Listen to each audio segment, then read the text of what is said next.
of stopping at Benicia.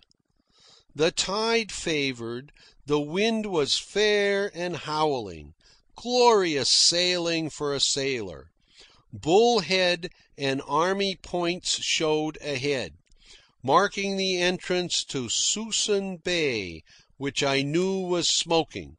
And yet, when I laid eyes on those fishing arks lying in the waterfront tules without debate, on the instant I put down my tiller, came in on the sheet, and headed for the shore. On the instant, out of the profound of my brain fag, I knew what I wanted. I wanted to drink. I wanted to get drunk. The call was imperative. There was no uncertainty about it. More than anything else in the world, my frayed and frazzled mind wanted surcease from weariness in the way it knew surcease would come. And right here is the point. For the first time in my life, I consciously, deliberately desired to get drunk. It was a new, a totally different manifestation of John Barleycorn's power. It was not a body need for alcohol. It was a mental desire. My overworked and jaded mind wanted to forget. And here the point is drawn to its sharpest. Granted my prodigious brain fag, nevertheless, had I never drunk in the past, the thought would never have entered my mind to get drunk now. Beginning with physical intolerance for alcohol, for years drinking only for the sake of comradeship and because alcohol was everywhere on the adventure path, I had now reached the stage where my brain cried out, not merely for a drink, but for a drunk. And had I not been so long used to alcohol, my brain would not have so cried out. I should have sailed on past Bull Head, and in the smoking white of Suisun Bay, and in the wine of wind that filled my sail and poured through me, I should have forgotten my weary brain and rested and refreshed it. So I sailed in to shore, made all fast, and hurried up along the arcs. Charlie LeGrant fell on my neck. His wife Lizzie folded me to her capacious breast. Billy Murphy and Joe Lloyd and all the survivors of the old guard got around me and their arms around me. Charlie seized the can and started for Jorgensen's saloon across the railroad tracks. That meant beer. I wanted whiskey, so I called after him to bring a flask. Many times that flask journeyed across the railroad tracks and back. More old friends of the old free and easy times dropped in. Fishermen, Greeks and Russians and French. They took turns in treating and treated all around in turn again. They came and went, but I stayed on and drank with all. I guzzled. I swilled. I ran the liquor down and joyed as the maggots in my brain.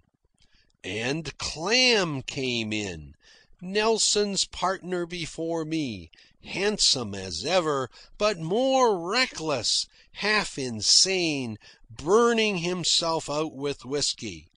He had just had a quarrel with his partner on the sloop Gazelle, and knives had been drawn and blows struck, and he was bent on maddening the fever of the memory with more whiskey.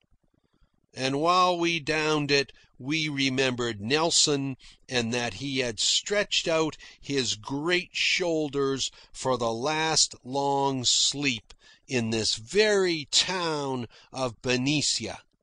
And we went over the memory of him and remembered only the good things of him and sent out the flask to be filled and drank again. They wanted me to stay over, but through the open door I could see the brave wind on the water, and my ears were filled with the roar of it. And while I forgot that I had plunged into the books 19 hours a day for 3 solid months, Charlie LeGrant shifted my outfit into a big Columbia River salmon boat. He added charcoal and a fisherman's brazier, a coffee pot and frying pan, and the coffee and the meat, and a black bass fresh from the water that day. They had to help me down the rickety wharf and into the salmon boat. Likewise, they stretched my boom and sprit until the sail set like a board. Some feared to set the sprit, but I insisted, and Charlie had no doubts. He knew me of old and knew that I could sail as long as I could see. They cast off my painter. I put the tiller up, filled away before it, and with dizzy eyes checked and steadied the boat on her course and waved farewell. The tide had turned, and the fierce ebb, running in the teeth of a fiercer wind, kicked up a stiff, upstanding sea. Suisun Bay was white with wrath and sea lump. But a salmon boat can sail, and I knew how to sail a salmon boat. So I drove her into it, and through it, and across, and maundered loud and chanted my disdain for all the books and schools. Cresting seas filled me a foot or so with water, but I laughed at it, sloshing about my feet, and chanted my disdain for the wind and the water. I hailed myself a master of life, riding on the back of the unleashed elements, and John Barleycorn rode with me. Amid dissertations on mathematics and philosophy and spoutings and quotations, I sang all the old songs learned in the days when I went from the cannery to the oyster banks to be a pirate.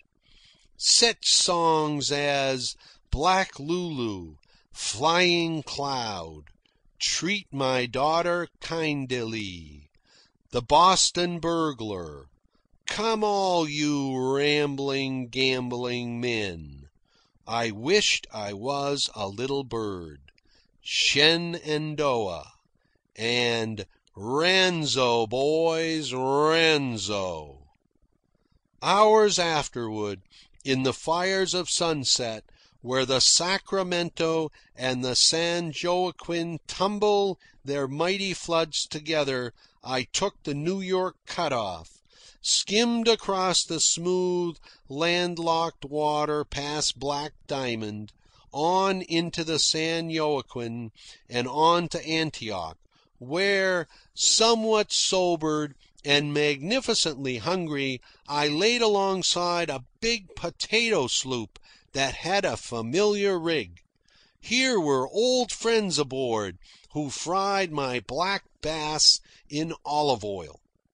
Then, too, there was a meaty fisherman's stew, delicious with garlic and crusty Italian bread without butter, and all washed down with pint mugs of thick and heady claret. My salmon boat was a soak, but in the snug cabin of the sloop, dry blankets and a dry bunk were mine. And we lay and smoked and yarned of old days, while overhead the wind screamed through the rigging and taut halyards drummed against the mast. End of chapter 22.